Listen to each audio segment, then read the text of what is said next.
Sarah Palin really tried to hand it to AOC, really get in there and annihilate or destroy AOC after Representative Ocasio-Cortez took Greg Abbott to task for his new law in Texas that made abortion essentially illegal.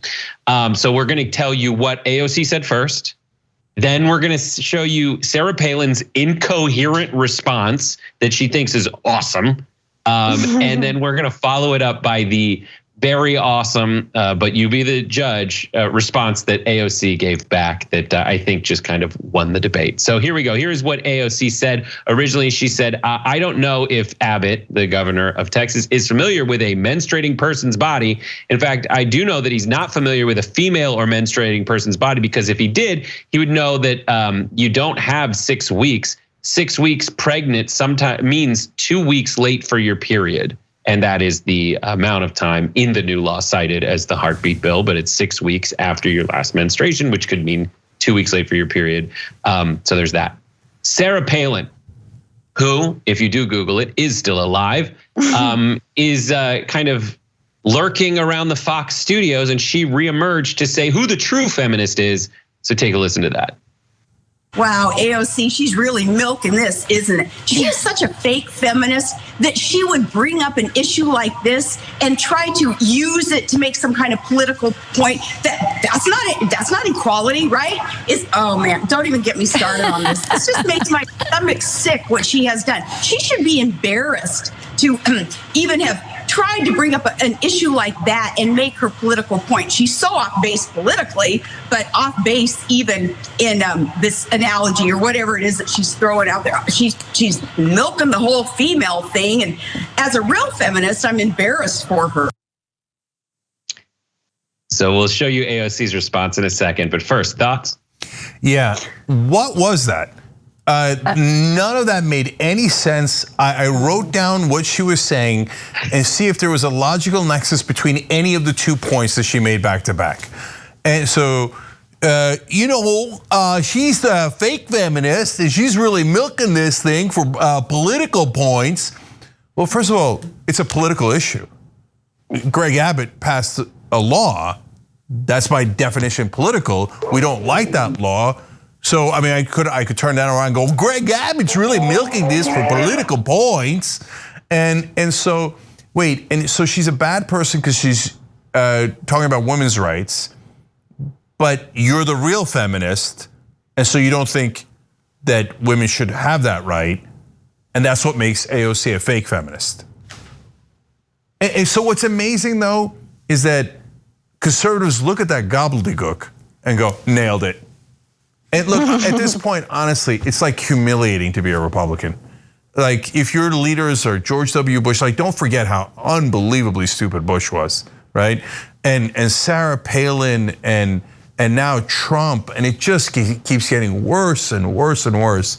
And then how could you see that and not think, oh, I like conservative principles, but this person's an obvious moron and just not even familiar with the English language. But no, they look at that and they go, nail you. Why? Because the only thing is, all she has to do is deliver a talking point and then do word salad around it.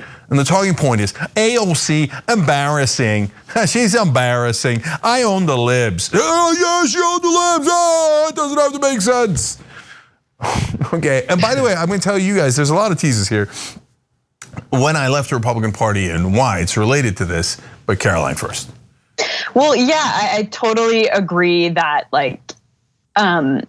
she says she's a fake feminist, that she would bring up an issue like this and try to make some kind of political point. Like, what do you think feminists do? Like, what do you think someone who labels themselves as a feminist spends a lot of their time thinking about and reading about and acting on? And yeah, just like echoing Cenk's point, she's a fake feminist for bringing up abortion. So I got some tough news for you, Sarah Palin, about the feminist movement. If she's a fake feminist for bringing that up and talking about it, let me know if you need a reading list, though. But I do think, like on a more serious note, there is because she ends the interview saying, I'm a real feminist. And I do think that this signals kind of an alarming shift that we have to watch out for. That, for so long, feminists by the right, that was like, a curse word, basically, to call someone that or to identify as that. It was an insult. And so the fact that Sarah Palin is saying now, no, I'm a real feminist, I just think we have to be careful, because it shows that Republicans historically have a huge problem with women, rightfully so. And the fact that the language is shifting now in these sound bites that no, I am a feminist does not, bode well for the next election cycles and things like that, where these right-wing women are going to co-opt the label of feminism. And let's be clear, you can't be a Republican feminist. In my opinion, you just can't. So I think we need to really be on the lookout for this type of language in the future. And we can't forget that feminism is a political analysis. It's not just like a, poppy term that anyone can label themselves now just because they're a woman.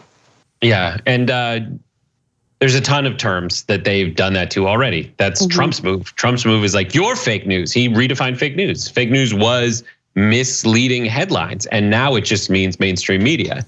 And yes, they generate. Brett, I'm sorry to jump in, but fake news wasn't just misleading headlines. It was actual literal fake news that Trump supporters were putting on digital media, social media in 2016. He flipped it 100% and said, no, the people criticizing me are fake news. And so politically, it was actually relatively smart, maybe one of the smarter things he did. But what it does is it detaches you, unmoors you from reality and the truth. And that proved to be even more strategic, but also more devastating for the country. And Caroline is right. It looks like they're trying to do the same thing for the concept of feminism. So crazy. But AOC is there to fight back. And so when she was in the back of her car, she decided to deliver this public service announcement, kind of a hotline that you can call if AOC gets under your skin. Take a look. My existence make you mad? Does the fact that, yes, I am a mouthpiece for the people of New York's 14th Congressional District upset you? Well, I have help for you. Call 1-800-CRY-NOW. That's 1-800-CRY-NOW. Yeah, so you can call that and cry everybody a river. And the best part about it is it's not enough numbers. So people are like, there's not enough numbers. It's like, yeah. So that's your complaint. I think that's when the troll works, that you're just like, oh, really? The one argument I think they could have is who the real socialist is, because wasn't Sarah Palin the one cutting checks from the state to everybody who lived in Alaska from the oil company profits? That seems like a nationalized, or at least stateized industry. Yeah, so Brent makes a great point. First of all, if somebody's saying 1-800-CRY-NOW, number one, I'm already in favor of it. Number two, you're not supposed to nitpick that joke, okay? So let's move on. But number three, the substantive point there is Sarah Palin was an incredibly popular governor of Alaska, and the reason she was because she demanded that the oil companies that extract the natural resources of Alaska pay a higher percentage to the citizens, and she wound up having those companies cut checks, actual checks to every citizen in Alaska. So in a sense, that's socialism, because that is the state's resource of the oil, and it is forcing private corporations to give money back to the state. It was arguably the most socialist policy in the whole country at the time. And you know what it led to? An 80% approval rating for Sarah Palin in Alaska. And this is why I get so frustrated with mainstream media. Isn't that an amazing fact? And it was mentioned in one or two articles. That's why we know it. So I give credit for that. But the rest of the media, they just ignored it the whole campaign. When she was running for vice president, nobody asked her, hey, aren't you incredibly popular in Alaska because of the single most socialist thing that a governor has done in decades in America? Like, that's just unreal. So my favorite detail about it too is, who else cut oil profit checks to its citizens? Norway.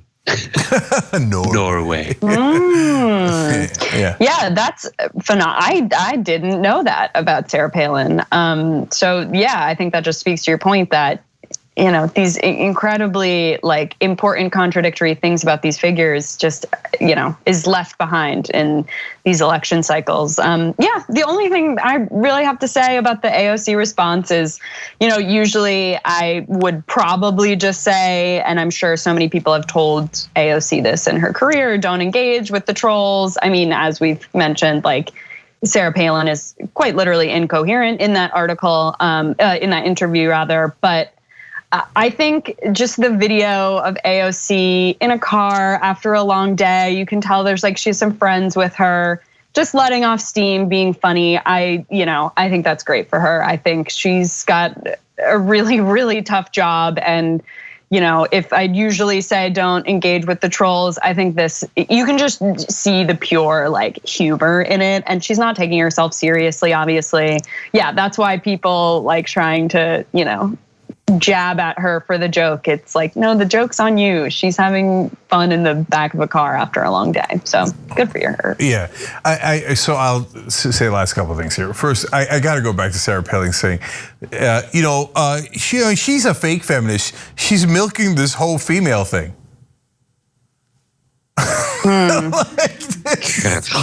So real feminists don't fight for women's rights. That's milking the female thing. Okay, it's unreal. It's unreal. Anyways, but the story that I was going to tell you guys. So I've said this many times. I used to be a liberal Republican. And yes, that thing existed. It's extinct now.